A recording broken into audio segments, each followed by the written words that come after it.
అంటే లోపల ఇది ఒకటి ఇలాగా ఉంటుంది, కార్పస్ కల్లాజం అంటే లేకపోతే cortex, cerebral cortex. Cerebral cortex.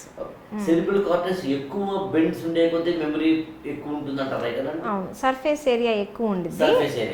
Surface area చిన్నప్పుడు అది తక్కువ లేయర్ గా ఉండి తర్వాత అది బెండ్ అవ్వడం స్టార్ట్ అవుతుందని అన్నారు. పుట్టేటప్పటికే బెండ్స్ అన్నీ స్టార్ట్ అవుతాయి. బ్రెయిన్లో స్టార్టింగ్లో ఫామ్ అయినప్పుడు స్మూత్గా ఉండిద్ది. పొట్టలోనే బ్రెయిన్ డెవలప్మెంట్ చాలా, బ్రెయిన్ ఎదిగేది ఫస్ట్ బర్త్ టైంలో, పొట్టలో ఉన్నప్పుడు first 5 years of age brain development maximum జరిగేది. మనం అనుకున్నప్పుడు ఇప్పుడు మనకు అసలు డెవలప్మెంట్ ఏమి ఉండదు, ఏజింగ్ తప్ప. ఫస్ట్ 5 years ఆఫ్ బ్రెయినే అన్నిటికన్నా చురుకైనది. అందుకే ఇప్పుడు ఆటిజంలో ADHD వచ్చినా 5 ఏళ్ల లోపే ట్రీట్ చేయండి అంటాం. ఎందుకంటే 5 ఏళ్ల తర్వాత బ్రెయిన్ చాలా ఫిక్స్ అయిపోద్ది అట్లా. సో 5 years లోపు ఇప్పుడు బేబీ రోజు రోజుకి నేర్చుకునే అంత స్పీడు ఏ ఏజ్లోనూ మనకి రాదు. లాంగ్వేజ్లు నేర్చుకునేది ఎన్ని లాంగ్వేజ్లు వింటే అన్ని.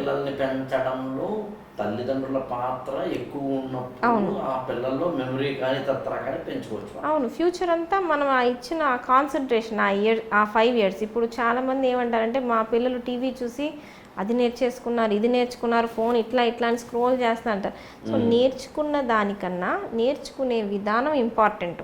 హౌ టు లెర్న్, నేను ఎట్లా నేర్చుకోవాలనేది ముందు ఆ మెదడుకి నేర్పించాలి.